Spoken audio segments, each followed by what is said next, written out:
Today we'll discuss global warming. So let's begin.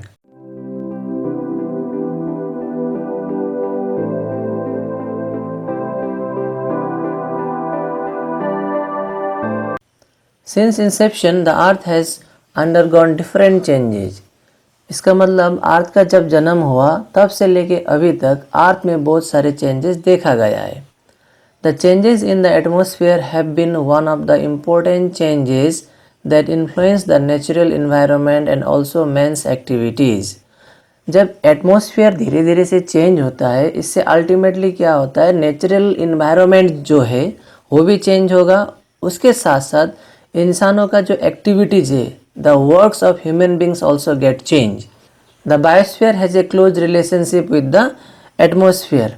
So here biosphere means that place where life form exist. Biosphere का मतलब होता है वो सारा जगह जहाँ पे लाइफ पाया जाता है. So that biosphere is also connected with the atmosphere. And ये जो बायोस्फीयर है ये पूरा किसके साथ कनेक्ट है, एटमॉस्फेयर के साथ में कनेक्ट है. It is observed that some significant change took place in the atmosphere during the last geological age on the earth. That means if we see the atmosphere properly, then we can find many changes that had occurred in the last 3 million years. अगर हम लोग atmosphere को ध्यान से देखेंगे तो last 3 million years में बहुत सारे चेंजेस हम लोग देख सकते हैं. During Pleistocene age the temperature in the atmosphere was decreased to such an extent that a major portions of the earth's surface was covered by thick layers of ice and snow. ये प्लाइस्टोसिन as को ice as भी कहा जाता है क्योंकि उस समय temperature decrease होने के कारण पृथ्वी का मैक्सिमम भाग जो था आइस ने कवर कर दिया. Which is also known as ice age. It is also written here. During the ice age, glaciers became more active on the most of the areas. और उस आइस एज में maximum part जो अर्थ का था उसको ice and snow ने cover किया था. Even the aquatic animals were affected due to lowering of temperature in the seas and oceans. और here aquatic animals का मतलब होता है वो सारे एनिमल्स जो कि पानी में पाए जाते हैं, सीज एंड ओशन में पाए जाते हैं. सो ड्यूरिंग आइस एज यानी कि आइस एज का समय में टेम्परेचर डिक्रीज होने के कारण जो एनिमल सीज एंड ओशन में थे उसको भी और उनको भी अफेक्ट हुआ. But with the beginning of Holocene age that continue since last 10,000 years the temperature in the atmosphere gradually started rising. लेकिन अगर हम लोग लास्ट 10,000 ईयर्स का बात करते हैं तो यहाँ पे हमें देखने को मिलता है कि यहाँ का जो टेम्परेचर है धीरे धीरे से क्या हो रहा है, इंक्रीज हो रहा है. Due to this temperature rise most of the areas which were ice covered became ice free except the ice cover on the high mountains and the poles. So if we see the temperature of last 10,000 years, as the temperature is increasing day by day, it makes the ice covered area free from the ice except the mountains, high mountains and the poles. यानी कि अगर 10,000 सालों का अगर हम लोग record check करते हैं तो हम देख सकते हैं कि यहाँ पे क्या हो रहा है, धीरे धीरे से टेम्परेचर जो है अर्थ का वो इंक्रीज हो रहा है. जिसके कारण क्या हुआ, आइस एज में जो मैक्सिमम एरिया आइस कवर्ड थे वो धीरे धीरे से आइस से फ्री हो रहे हैं क्योंकि जब टेम्परेचर बढ़ता है तो आइस धीरे धीरे मेल्ट होता है. But 2 places specially high mountainous and poles are still covered with ice. लेकिन ऊंचे ऊंचे पहाड़ और जो 2 पोल्स है, north and south poles, these are still covered by ice. As in this place temperature is very less. The melting of the ice leads to the rise in sea level to a considerable height. लेकिन जब temperature बढ़ने के कारण ice melt होता है और धीरे धीरे से क्या होता है, ये पानी जाके सीज एंड ओशन में डिपॉजिट होता है. जिसके कारण क्या होता है, सी लेवल जो है धीरे धीरे से बढ़ रहा है. पानी का जो लेवल है सी में वो क्या हो रहा है, बढ़ रहा है. This phenomena bears a great impact on lithosphere, hydrosphere, biosphere of the earth. So when due to increase of temperature ice starts melting, ultimately the sea level will increase and it bears some effect on lithosphere, hydrosphere and biosphere. So धीरे धीरे से जब temperature increase होता है तो ice melt होता है और अल्टीमेटली समंदर का जो पानी का लेवल है वो भी इंक्रीज होता है। So when the water level increases, जब पानी का लेवल बढ़ता है समंदर में, इससे क्या होता है, लिथोस्फीयर जो लैंड पार्ट है या फिर हाइड्रोस्फीयर जो कि पानी का हिस्सा है, एंड बायोस्फीयर, स्पेशली बायोस्फीयर का मतलब हुआ वह एरिया जहाँ पे लाइफ फॉर्म एग्जिस्ट करता है, इस सारा चीज़ों को क्या होता है, इफेक्ट करता है। We know that there is a gradual increase of temperature from the surface towards the center of the earth। हमें पता है जो अर्थ का ऊपरीला हिस्सा है जिसे हम लोग सरफेस कहते हैं या फिर अर्थ क्रस्ट कहते हैं, वहाँ से अगर हम लोग सेंटर की ओर जाते हैं, अर्थ का सेंटर यानी कि कोर की ओर जाते हैं, तो ग्रेजुअली क्या होता है, टेम्परेचर जो है इंक्रीज होता है। The rate of increase is 3 degree पर 100 मीटर्स ऑफ डिसेंट। और ये जो रेट है टेम्परेचर इंक्रीज होने का, हर 100 मीटर्स पे 3 डिग्री टेम्परेचर जो है इंक्रीज होता है। The temperature at the centre of the earth is estimated to be 4500 degree Celsius. तो अर्थ का जो सेंटर है वहाँ पे लगभग 4500 डिग्री सेल्सियस का टेम्परेचर पाया जाता है। The solar energy is the principal source of heating of the atmosphere and the earth surface. Solar energy के जरिए ही एटमॉस्फेयर और अर्थ को हीट मिलती है। There is a balance of heat in the atmosphere and the earth surface caused by a balance system of absorption and radiation of solar energy. Sun के जरिए हमें solar energy मिलती है और इस एटमॉस्फेयर में वो सारा सोलर एनर्जी अगर आ जाता है, then it is not good for us because it will not create a suitable environment for living. So there is a system, यहाँ पे एक सिस्टम है, absorption and radiation of solar energy which makes the earth and atmosphere suitable for living. 30% of the total energy coming from the sun has been radiated back to the atmosphere from the earth surface. सन से जितना भी solar energy अर्थ में आती है वहाँ से 30% जो है टकरा के वापस चला जाती है।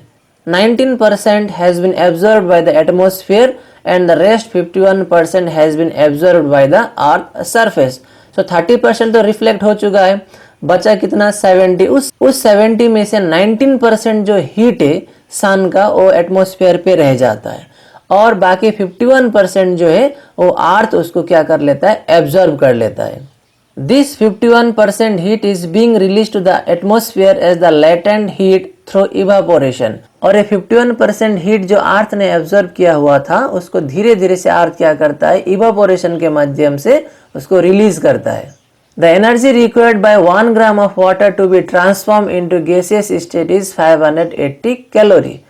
और 1 ग्राम वाटर को गैस में कन्वर्ट होने के लिए 580 कैलोरी की जरूरत पड़ती है।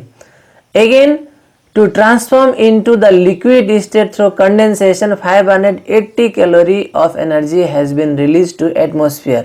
फिर से क्या होता है, 580 कैलोरी अर्थ क्या करता है, एनर्जी को रिलीज करता है जब कंडेंसेशन के जरिए वेपर को लिक्विड फॉर्म में कन्वर्ट करना होता है। Thus a heat balance is maintained on the earth and its atmosphere through absorption and radiation of solar energy। और इसी तरह से एक suitable balance बनाए रखता है atmosphere by the means of absorption। absorption का मतलब होता है absorb करना और radiation of solar energy means the heat released by the sun। The structure of the atmosphere, different gaseous matters within it, structure of the earth surface, distribution of water bodies, the vegetation cover are some of the important factors responsible for the maintenance of such heat balance। So these are some of the factors which makes the earth suitable for living by maintaining the balance of heat, especially in the atmosphere। There are certain gases in the atmosphere which can absorb and retain the solar energy radiated from the earth surface। अगर हम लोग atmosphere में देखेंगे तो यहाँ पे बहुत सारे ऐसे गैसेस पाए जाते हैं जिसके पास हीट को एब्जॉर्ब करने का कैपेसिटी रहता है। Such major gases are carbon dioxide, methane, nitrous oxide, chlorofluorocarbon, water vapour etcetera. So उनमें से कुछ गैसेस के नाम यहाँ पे दिया गया है, जैसे कि कार्बन डाइऑक्साइड हुआ, methane, nitrous oxide, chlorofluorocarbon, water vapour. ये सारे गैसेस ऐसे गैसेस है जो कि सन का जो हीट है उसको एब्जॉर्ब कर सकते हैं। यानी कि सन का सारा हीट अगर अर्थ सरफेस में आ गया तो it is not suitable for living.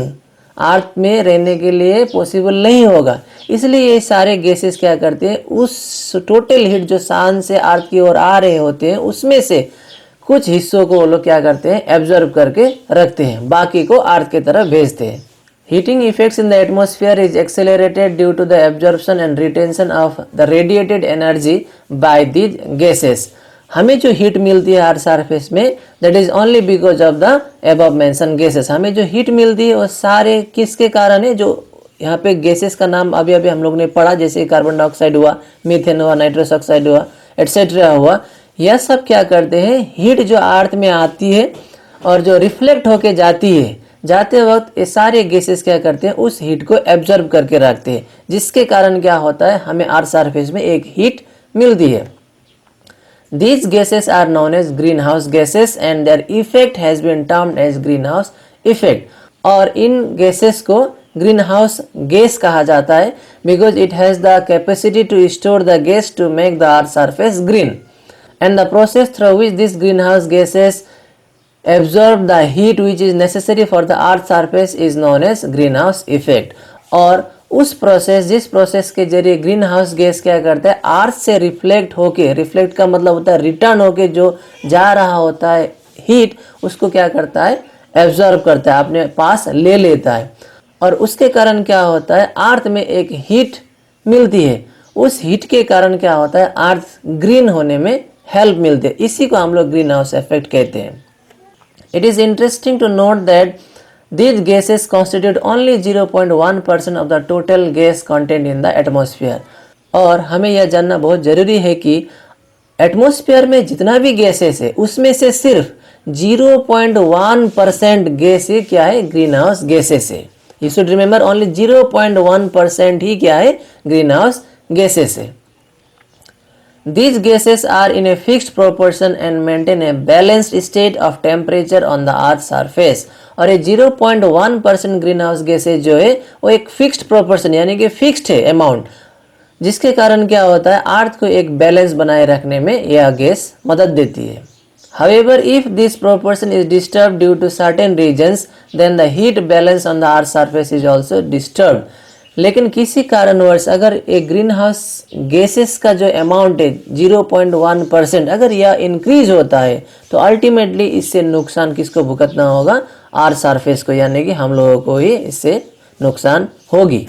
Among the environmental problems that we are facing today, the global warming has been the most. हम बहुत सारे environmental problems को फेस कर रहे हैं, लेकिन सबसे खतरनाक या फिर सबसे ज़्यादा जो देश environmental problem फेस कर रहा है वह है global warming. It is serious because the very existence of the living organisms on the earth is associated with such problems. Global warming को ज़्यादा ध्यान देना चाहिए. We should give importance to other environmental problems also, but maximum we have to give to global warming. ज़्यादा ध्यान हमें global warming को ही देना चाहिए, क्योंकि अर्थ का जो एग्जिस्टेंस है, अर्थ यानी कि अर्थ सरफेस या फिर अर्थ में रहने वाले लिविंग ऑर्गेनिज्म जितने भी है, लिविंग थिंग जितने भी है, सारे ग्लोबल वार्मिंग के ऊपर ही डिपेंड है। क्योंकि अगर ग्लोबल वार्मिंग ज़्यादा हुआ, टेम्परेचर ज़्यादा बढ़ा, तो अल्टीमेटली क्या होगा, सी लेवल इंक्रीज होगा। सी लेवल इंक्रीज होगा तो क्या होगा, इससे बहुत सारे प्रॉब्लम क्रिएट हो सकता है। Out of the green house gases, carbon dioxide plays the most important role in the act of temperature increase in the atmosphere. We have seen many green house gases, हम लोगों ने बहुत सारे green house gases के नाम पढ़े, लेकिन सबसे ज़्यादा इम्पोर्टेंट रोल अगर किसी का है तो है कार्बन डाइऑक्साइड का। For what reasons, to increase the temperature of the earth, या फिर अर्थ का जो टेम्परेचर है उसको बढ़ाने में सबसे ज़्यादा इम्पोर्टेंट रोल कौन प्ले करता है, carbon dioxide. The industrial revolution started in Europe, succeedingly gained importance in almost all the countries of the world, and this happens to be one of the major cause of escalations in the use of fossil fuel, leading to destruction of vegetation cover. Industrial revolution का मतलब होता है rapid growth of industry in Europe. Europe में जब rapidly क्या हुआ, industries बढ़ने लगे, that was followed by many other country. Europe में जब इंडस्ट्रीज स्पीडली रैपिडली बढ़ने लगी, उसको देख देख के बाकी कंट्री में भी क्या हुआ, या फिर बाकी कॉन्टिनेंट में भी क्या हुआ, एक्सपेंशन ऑफ इंडस्ट्रीज, यानी कि इंडस्ट्रीज को बढ़ाने का जो सिस्टम था वो बाकी कंट्री में भी देखे गए, जिसके कारण क्या हुआ, फॉसिल फ्यूल जैसे कोयल हुआ, मिनरल ऑयल, क्रूड ऑयल, सारे क्या हुए, धीरे धीरे से खत्म होने लगे या फिर एक्सेसिवली यूज होने लगे। It also leads to the destruction of vegetable cover, और जब इंडस्ट्रीज बढ़ते हैं तो अल्टीमेटली क्या होगा, वेजिटेशन कवर यानी कि डिस्ट्रक्शन ऑफ फॉरेस्ट क्या होता है, धीरे धीरे खत्म होने लगते हैं। The atmosphere becomes enriched with high proportion of carbon dioxide due to indiscriminate use of fossil fuel by the vehicles and the different industrial units। जब इंडस्ट्रीज बढ़ने लगी, इंडस्ट्रीज को चलाने के लिए चाहिए बहुत सारा ऑयल या फिर कोयल। Along with this what happens, amount of carbon dioxide also has been increased, और जब इंडस्ट्रीज में ऑयल को बर्न किया जाएगा या फिर कोयल का इस्तेमाल किया जाएगा तो वह इंडस्ट्री क्या करेगा, धुआं भी छोड़ेगा, जिसके कारण क्या होगा, कार्बन डाइऑक्साइड का जो अमाउंट है एटमॉस्फेयर में वो क्या हो जाएगा, बढ़ जाएगा। इनडिस्क्रिमिनेट यूज का मतलब होता है एक्सेसिव यूज करना फॉसिल फ्यूल को। इंडस्ट्री भी क्या कर रहा है, एक्सेसिव यूज कर रहा है, जितना चाहिए उससे ज्यादा कर रहा है बिना सोचे समझे। और उसके साथ जो व्हीकल्स यानी कि ट्रांसपोर्टेशन है, ट्रक्स वगैरह जो इंपोर्ट और एक्सपोर्ट के लिए या फिर रॉ मटेरियल्स को इंडस्ट्री में लाने के लिए, फिर उस प्रोड्यूस गुड्स को मार्केट तक पहुंचाने के लिए क्या हो रहा है, व्हीकल्स का इस्तेमाल हो रहा है, जिसके कारण क्या हो रहा है, कार्बन डाइऑक्साइड का जो अमाउंट है एटमॉस्फेयर में वो बढ़ रहा है। So the problem of proportion of carbon dioxide contents in the atmosphere attains such a state that there is no alternative but to think seriously about the probable remedies। तो अभी यह समय आ चुका है कि हमें इस चीज़ को डिस्कस करना होगा, प्रोबेबल रेमेडीज, यानी कि जो कार्बन डाइऑक्साइड इंक्रीज हो रहा है, तो कार्बन डाइऑक्साइड इंक्रीज होने के कारण क्या होगा, ग्लेशियर क्या होगा, मेल्ट होगा, ultimately it will increase sea level.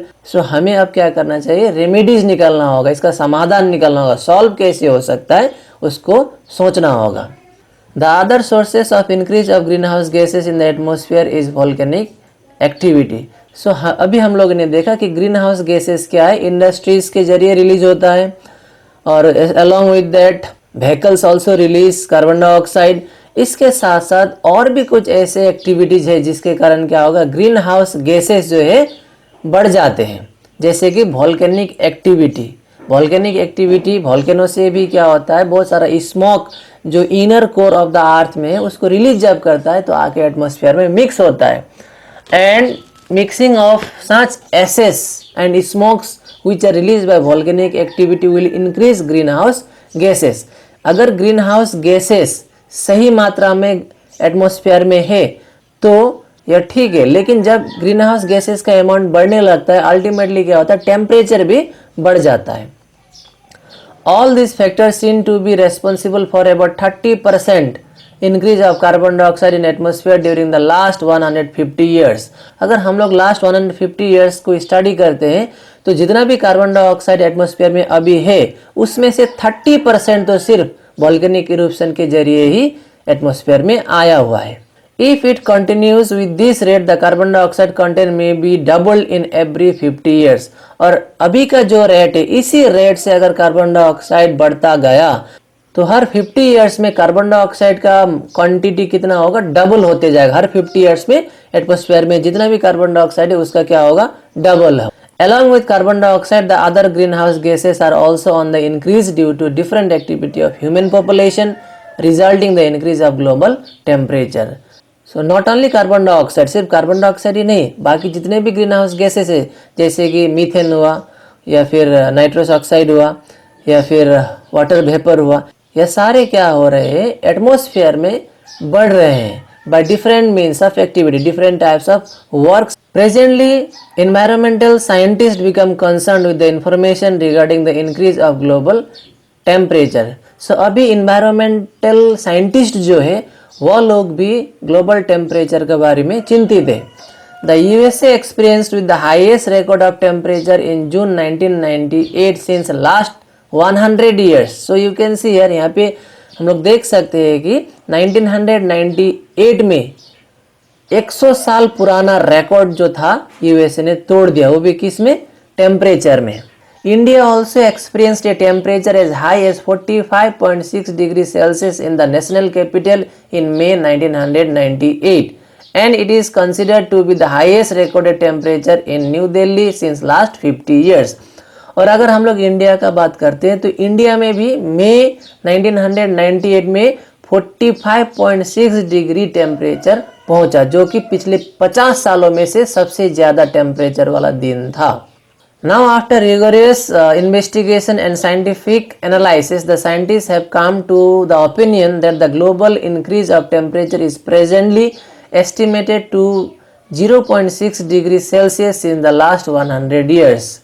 Carefully investigation करने के बाद में साइंटिस्ट लोग इस नतीजे पे पहुंचे हैं कि पिछले 100 साल में अर्थ का जो टेम्परेचर, ओवरऑल टेम्परेचर है, उसमें 0.6 डिग्री सेल्सियस इंक्रीज हुआ है. If it goes like this, it may be raised to even 5.8 degree Celsius to the end of this century. और इसी रेट से अगर टेम्परेचर बढ़ता गया तो इस सेंचुरी के अंत तक अर्थ का टोटल टेम्परेचर में से 5.8 और क्या होगा, इंक्रीज होगा. This increase of temperature over the Earth's surface due to different factors has been termed as global warming. और अर्थ का जो टेम्परेचर है वो धीरे धीरे डिफरेंट फैक्टर्स के कारण क्या हो रहा है, बढ़ रहा है, और इसी को हम लोग बोलते हैं global warming. The effect on global warming would be multi dimensional as stated by the scientist, and according to the scientist opinion there will be many more effect on the earth surface because of global warming. It would bring drastic changes into the very nature of the climate, and the impact would obviously fall on men, their activities, and on all the living organisms on the earth. और इसी तरह से अगर temperature increase होते गया तो climate जो है अर्थ सरफेस का वो क्या होगा, टोटली चेंज हो जाएगा, जिसके कारण अल्टीमेटली ह्यूमन बीइंग को और उनके एक्टिविटीज़ को और जितने भी लिविंग ऑर्गेनिजम्स है इस अर्थ सरफेस में सभी को प्रॉब्लम फेस करना पड़ेगा. The first and foremost effect would be the melting action of thick layers of ice stored for millions of years in the two poles. और अगर इसी तरह से टेम्परेचर इंक्रीज होता गया यानी कि ग्लोबल वार्मिंग होता गया तो सबसे पहले जो ग्लेशियर है वो सबसे ज़्यादा क्या होगा, इफेक्ट होंगे, मेल्ट ज़्यादा होंगे. It is estimated that the increase of global temperature even up to 2 degree to 3 degree Celsius would result the large scale ice melting in the poles causing rise in the sea level. और ये माना जाता है कि अगर अर्थ का जो temperature है सिर्फ 2 डिग्री से लेकर 3 डिग्री तक अगर इंक्रीज होता है तो इसके कारण क्या होगा, ग्लेशियर बहुत हाईली मेल्ट होगा, यानी कि ज़्यादा मात्रा में ग्लेशियर क्या होगा, वाटर में कन्वर्ट हो जाएगा. And that water will reach to the sea level. और वह वाटर जब सी में पहुंचेगा तो क्या होगा, सी का जो लेवल है वो बढ़ना शुरू होगा. The rise in the sea level up to a height of even 1 meter would cause to submergence of 5 million square kilometer landmass of the coastal areas under sea water. और अगर इसी तरह से मेल्टिंग होने के कारण सिर्फ अगर 1 मीटर पानी भी सी का बढ़ जाता है तो इसका इफेक्ट क्या होगा, near about 5 million square kilometre जो लैंड एरिया है जो कि कोस्टल एरिया में है वो सारा समंदर के अंदर चला जाएगा, यानी कि डूब जाएगा. Many oceanic islands, deltas and coral islands would be mostly affected. And बहुत सारे आइलैंड क्या हो जाएंगे, डूब जाएंगे. डेल्टा या फिर कोरल आइलैंड जो कि छोटे हाइट वाले आइलैंड है वो सारे क्या हो जाएंगे, इफेक्ट हो जाएंगे, यानी कि सारे डूब जाएंगे. For example the South Pacific coral island, Tuvalu, Maldives in Indian ocean, Marshall Islands in the Pacific, Sundarban Delta along the coast, Bay of Bengal are already being affected by the rise in the sea level.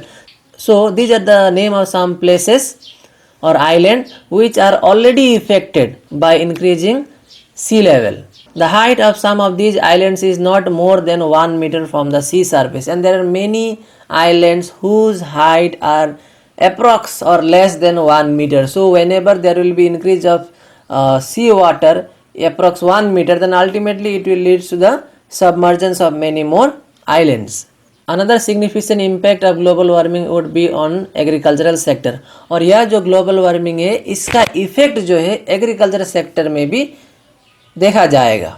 Drastic changes in the agricultural practices, decline in the agricultural production and famine would be the immediate outcome of this problem.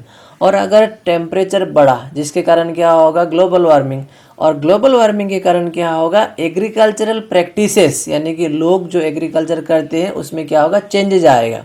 जिसके कारण क्या होगा, अभी जितना production होता है agriculture में उतना प्रोडक्शन नहीं हो सकता है, which will leads to famine. अगर प्रोडक्शन नहीं हुआ, अगर खेती ठीक से नहीं हुआ तो क्या होगा, फेमिन होगा। फेमिन का मतलब क्या है, स्कार्सिटी ऑफ फूड, यानी कि खाना जो है वो कम पड़ जाएगा सभी लोगों को, because there is lack of agriculture would be the immediate outcome of this problem. So if there will be global warming, it will affect agricultural sector also, which will result in famine, means scarcity of food. If the increase of global temperature goes on with this rate, there would be a decline of 70% export of agricultural crop from USA to other countries in the coming 25 to 30 years. इसी तरह से अगर temperature बढ़ता गया तो अगले 30 सालों में यूएसए से जितना एग्रीकल्चरल क्रॉप एक्सपोर्ट होता है दूसरा कंट्री में, उसमें से 70% क्या होगा, डिक्रीज हो जाएगा। This has been stated by scientist Martin Perry and this thing was said by Martin Perry. Martin Perry ने क्या कहा, इसी तरह से अगर टेम्परेचर अर्थ का जो है बढ़ते जाएगा तो अगले 30 सालों में अभी यूएसए जितना क्रॉप्स प्रोड्यूस करके दूसरे कंट्री में सप्लाई करता है उसमें से 70% क्या होगा, डिक्रीज हो जाएगा। अल्टीमेटली अगर 70% एक्सपोर्ट डिक्रीज हो जाएगा यूएसए से, तो ऐसे बहुत सारे कंट्री होंगे जहाँ पे क्या होगा, स्कार्सिटी ऑफ फूड होगा। He also stated that the conditions of semi-desert regions would be more alarming and the famine affection population would have to migrate to other places. And if there will be scarcity of food, अगर खाना कम पड़ जाए तो लोग क्या करेंगे, एक जगह से दूसरी जगह माइग्रेट करना शुरू करेंगे। The increase of temperature in the atmosphere would throw direct impact on the plant kingdom also. And when the temperature of the earth surface will increase, it will affect the plant kingdom also. Plant kingdom means here all the plants. यानी कि अगर temperature बढ़ता है इसी rate से तो इसका जो इम्पैक्ट है, इसका जो असर है वो प्लांट को भी पड़ेगा। The nature of the distribution of natural vegetation would be greatly affected, and whatever green plants are there especially it will get much affected. The xerophytic plants, now xerophytic plants का मतलब तो ऐसा plants जिसको बहुत कम मात्रा में पानी की जरूरत पड़ती है। Along the semi-arid regions would be likely to vanish. Most of the present forests are likely to be converted into grassland. The glaciated areas on the mountains would be shrunk, and so. So if there will be increase of temperature in this same way, then it will affect the plant also, especially the xerophytic plants which are in the semi-arid regions. Semi-arid here means semi-dry regions, because at present also the temperature of this area are very high, but if there will be continuously increasing temperature, which means global warming, then such plants may not survive for a longer time and they will ultimately vanish. And because of increasing temperature, many forests will also convert into grassland, and even the glaciated area का मतलब होता है ऐसा area जहाँ पे glacier है, on the mountains would be shrunk and so. इसका मतलब होता है कि अगर टेम्परेचर इसी रेट से बढ़ता गया तो वो सारे एरिया जहाँ पे ग्लेशियर है, स्पेशली ग्लेशियर अभी कहाँ है, हाई माउंटेनियस एरिया, एंड दूसरा है टू पोलर रीजन्स, वो भी क्या होगा, धीरे धीरे से सारे ख़त्म होते जाएंगे।